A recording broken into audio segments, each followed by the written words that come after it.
Gospod Pahor, hvala, da ste privolili takrat intervju z moj izjavo o mednarodnem dnevu hendikepiranih, ki ga praznujemo danes.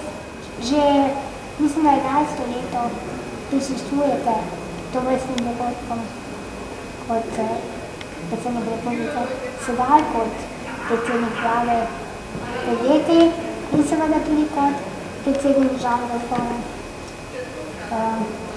Danes niste videli besede omenili tako željenega in potrebnega zakona o osebni asistenci, za katerega bi nekateri dali dušo, da preveljamo.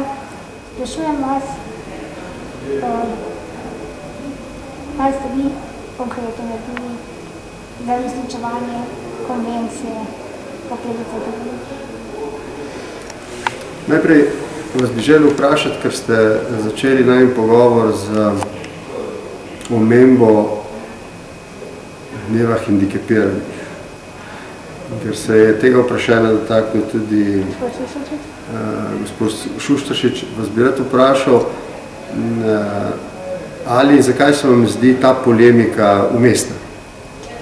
Ni polemika tako umestna, oziroma nakazuje eno drugačno ideologijo, ki stoji za to besedo.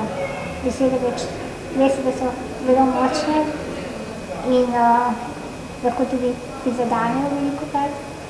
Mi smo pač... Vi se z, recimo, besedo invalid ne identificirate? Ne. Za besedo hendikepirani pa? Vidite, jaz sem imela na 5 let. To je to, kar se je... Danes je dan invalidov in sprašujete me, kaj tudi jaz, kot predsednik republike, zdaj delam za to. Hotel se postaviti na moje strani. Ne, najprej ne bi želel, da se postavljam glede dneva invalidov današnjega sprejema, ki je protokolarne narave, ne, v neko vlogo, ki bi koga prizadela. Čeprav razumem, vam ni prav, da ste nastavljeni kot invalidi. Ne. To ni nepomembno, to je, ste sami rekli. No, ampak meni bolj kot ta beseda, jaz želim biti imenovana, kot je moje ime, ne pač po nekaj drugih značilnosti. Razen če me pohvalite, da sem inteligentna, to sem neverjamna. Vam sem rekel tudi, da ste lepi, kot se spomnite, ne? To sva imela, to ni najprvi intervju, da sva imela že nekaj takih izkušenj, tudi zadnje ne bo. Tudi zato, ker vam bom gotovo ostal dolžen glede vprašanj o tem, kaj sem dosegel. Ne gre za to, kaj delam. Mislim, da sem se navadil v teh 25 letih, da je treba narediti razliko med tem, kaj delamo in kaj naredimo. Delamo že veliko, naredimo pa manj. Ampak ne morem reči, da na področju, recimo, skrbi za osebe s posebnimi potrebami. Mimo grede, ta sintagma vam je všeč ali je ne sprejema? Glede, vi lahko tudi invalid uporabljate. Meni vseeno, ali izgubljala čas. Dajte mi vi konkretno odgovarjati, ali pa saj, kaj boste v prihodnosti naredili. Predsednik republike, da se ne nimate zakonodajne funkcije. Imate pa pomembno PR funkcijo, na takšen in drugačen način. In če se vi angažirate bolj močni predsedniki in da upozorite tudi da tiste ljudi, ki na vseh teh dnevih, protokolih niso prisotni, ker ne morejo, ker so v domovih za ostarele pri 25 letih. To mene boli. To vam skušam reči, da če zdaj pogledam urnik mojih obveznosti v letu, ki je za nami, teh obveznosti je bilo skoraj priložnosti, 191, je bila veliko njih posvečenih mojemu srečevanju z osebami s posebnimi potrebami, invalidi, z drugimi.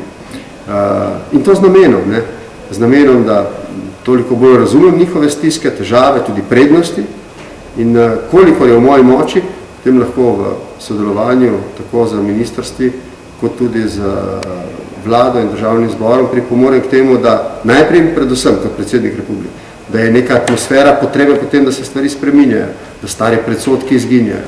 Jaz mislim, da tukaj ni bilo narejenega malo, da je bilo narejenega nekaj. In se bom trudil naprej. Dokaj bo 945 oseb mlajših od 65 let živelo, prisiljeno živeti v domovih za ostarele, se jaz v tem dnevu ne morem veseliti. A veste, kaj hočem reči? Razumem, da so podatki, ki jih je mogoče razumeti kot hudo kritiko te družbe. Pa skušam reči, da se stvari tudi popravljajo in da je treba videti neke dobre zgodbe in neke dobre prakse. Ja, se popravljajo, ampak ta... In tudi zakon o asistenci, ki ste ga omenili na začetku, je v pripravi. Ne moram reči, da sem vesel, ker se toliko časa pripravljam. Očitno so neke zadrege, preko katerih zakonodajalec ta hip ne zna ali pa ne zmore iti. To so politične odločitve, kaj se spremlja po zakon. A se vsi ne pomani? To se seveda vedno. Tako da se borimo proti tej vrsti diskriminacije svetovne, zatiranje v institucije, to je huda človekova kršitev. Vi ste rekli, da je zdaj takih vse 500? 445 samo v domovih za starejše, ampak preko 4000 v zavodih. Če se pač malo pogledimo to, kar je ogromno. Hočem reči, da in to je problem. Imamo tudi primere dobrih praks, kjer ljudje, ki običajno recimo v prejšnjih desetletjih niso bili vključeni, recimo v običajne šolske programe, zdaj otroci so. Hočem reči, imamo še vedno stare probleme, ampak tudi že nove, dobre prakse in moja dolžnost, moja želja na tem položaju je, da svojimi obiski, svojimi pogovori, svojimi nastopi pripomorem k oblikovanju take atmosfere, da bo začutena potreba po potrebnih spremembah zakonodajnih in drugih okvirov. Zdaj, sami boste najboljše presodili, koliko smo uspešni, ampak trudimo pa se ne. No, še enkrat povdarjam, da to je tudi politična odločitev države, tako kot boj proti terorizmu. Ker ti posamezniki doživljajo tako fizično in psihično nasilje. Vam želim, ko smo že v takih adventnih časih, pred Božičem in Novim letom, vam želim vse dobro v prihodnjem letu.